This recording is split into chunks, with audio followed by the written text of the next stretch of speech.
My father had minimal education, so it wasn't a whole lot of options that were out there for him, but he was always good with his hands, a really good handyman. So he started doing warehouse jobs and stuff like that. And unfortunately, it was rough for him because he wasn't getting the money that he was used to making. So he dealt with some issues financially. So did my mother, and unfortunately, my mom and dad they became heroin addicts. Just victim to the drug, just stressing out, over life and finances and everything that comes with it. And they dealt with that addiction, for years. Now they were some classy addicts because not everyone knew that they were heroin addicts. But my mom kept her job. She never got fired from her job because of her addictions and stuff like that. My dad still was able to kind of maneuver and do his thing, but they knew they had a problem. And the people who were close to the family knew that they had a problem. So, we remember moving from place to place, living in different places. And I remember vividly living in a shelter, at a point in time with my mother and my sister, as we were kind of trying to figure out our next place that we were going to live. Um, and then they had an epiphany. My mother and my father, and they realized, they got themselves into that situation and they were the only ones who were going to be able to get themselves out of it. So they said, "Hey, we're gonna beat this addiction, together." So my father, what he did, he locked himself in my aunt's attic, and he did something which is called going cold turkey.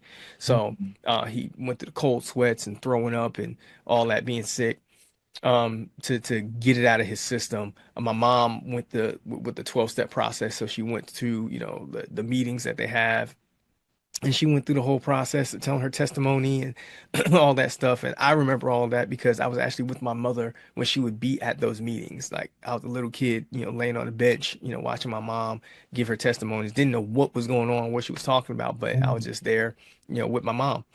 And they were able to beat their addiction. So I'm thankful to this day, my mother and my father are alive and well, and they, beat their addiction, never touched a drug again. They've been doing well. So I'm really thankful for that. And I didn't realize that with all that they were going through, that was actually, instilled in me as far as that level of overcoming adversity and resilience. Because then I had to deal with my own form of adversity when my parents separated when I was around 8 years old, and I moved from the urban community of Jersey City to then the suburban community of East Windsor. And about 2 weeks into the school system, I ended up in special ed classes. And I fought with the system, believing that I could do better and I did not need to be in those classes. But I had teachers that told me I was not capable of, being on the level. And I struggled, with mathematics and reading and writing and, all the things that, would make you the average student. I was not considered to even be average. I was below average, which what they said at least. And, I fought, with the system. I fought, to kind of keep my sanity. And my mother was always one of those people who told me I was capable, of doing whatever it was I wanted to do. My father always believed in me. I didn't have a whole lot of teachers. I had two teachers who were in school, and I say their name in every presentation that I do. Lauren Gleesa, Felicia Alexander. Two Caucasian ladies who just took a liking to me and just said, "Yo, this kid keeps showing up each and every day. Maybe he doesn't get straight A's. Maybe he doesn't know all the answers. Maybe he doesn't pick it up the first time, but he keeps showing up each day with a positive attitude, wanting to do more and wanting to be more. So the only thing that we can do is help him and work with him as best we possibly can." So that's what they did. They worked with me and eventually kind of started to click for me. Unfortunately, I never made it out of special ed classes. Like I graduated from high school in special ed classes. So I know some people were probably like, "Oh, they're looking for like the fairy tale ending." No, I never got it. It didn't happen. It didn't happen. Sorry. I graduated from high school in special ed classes, and I was told that I could not go to college. I wouldn't be able to handle the rigor, and I should go a different route. And I just believed that I was capable of doing it. So I said, I'm going to try to go to college anyway. I started off with Mercer County Community College. I stayed close to home because my senior year, my father had a brain aneurysm. So I had to stay around the house to make sure that he was good because he needed to learn how to read, write, walk, talk, do all that. Again, and I was what 17 years old, so I became the man of the house early, and I needed to help to make sure that everything was running smoothly with my father and my grandparents. And from there, I went to Mercer County for 2 years, got my associates, and then I went to Kane University, walked onto the football team, won a championship with that team. I'm now on the Hall of Fame team as well. or inducted into the Hall of Fame as a team, as a part of that team.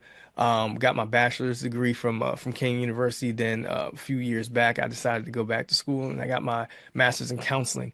But when I was around 24, that was when I realized I had a gift when it came to speaking, and that it was something I probably should be doing. And it just came from one of those teachers, Laura Anglisa, Felicia Alexander, who was just checking on me, just seeing how I was doing. And at the time, I was working for Verizon. I had a good job. I was happy with the work I was doing. I was cool with it. You know, the money was good. And she just reached out and said, "Hey, man, what have you been up to?" And I was like, "Hell, I work for Verizon, got my bachelor's degree." And she lost her mind because she remembered me struggling to read.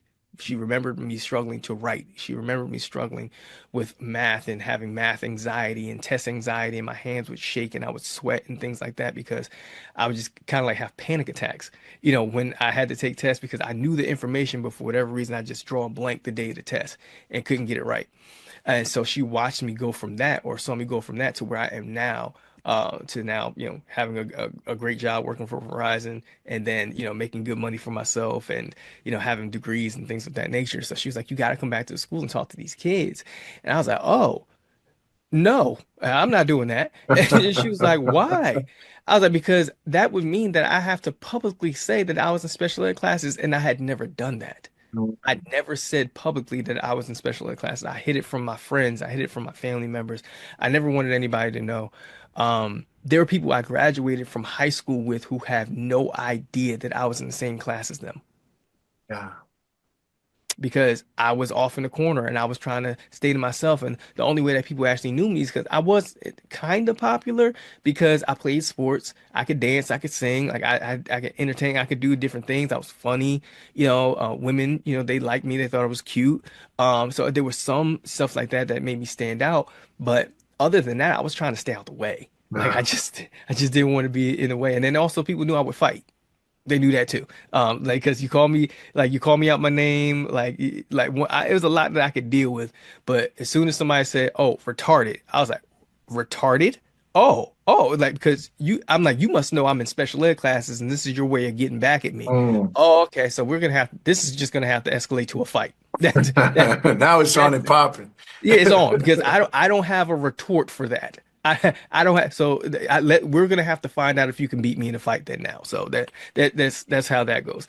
But yeah, you know, getting past all that and then finally deciding, hey, okay, I will go to the school and I'll talk to the kids. And around that time I just couldn't get away from running into all these Eric Thomas videos. I just kept hearing, I just every time I would go on YouTube, like it just kept popping up. I was like, man, is this something I'm supposed to be doing? Man, like this is Uh, crazy. All right, so I started kind of studying it, and then it led me to Les Brown and Miles Monroe and Zig Ziglar and Tony Robbins and Lisa Nichols. I just started going down a rabbit hole. I'm like, wait a minute, you can do this? Like this is a career? Like I can speak. Like I've always been good at speaking. I was born speaking. Like I can do that. I was like, wow, I can make this into a career. Well, let me give this a try. So, you know, I went to, you know, the speaking engagement and my wife came with me, who was my girlfriend at the time. And she believed in me. She really thought that it was something I could do. And I went and I gave it my best. You know, I poured my heart out to those kids. And it was only about 8 of us in the room. It's a special ed class. So, you know how those go. And man, it wasn't a dry eye in the room. mm. The teacher was like, "Man, you have got something special. I haven't seen the kids be able to lock in and stay focused for 60 minutes and someone be able to hold their attention the way that you did. Brad, you have something special. Like you really need to look for a mentor. You have got to find a way to hone this gift and turn it into something." And I was like, "Oh, okay." So I was like, "Well, where do I find a mentor?" Like, I don't know. I started searching Instagram, searching Facebook, stuff like that, and I've stumbled upon a guy who was around my age, and he was doing what I was wanted to do, and I reached out to him on Instagram.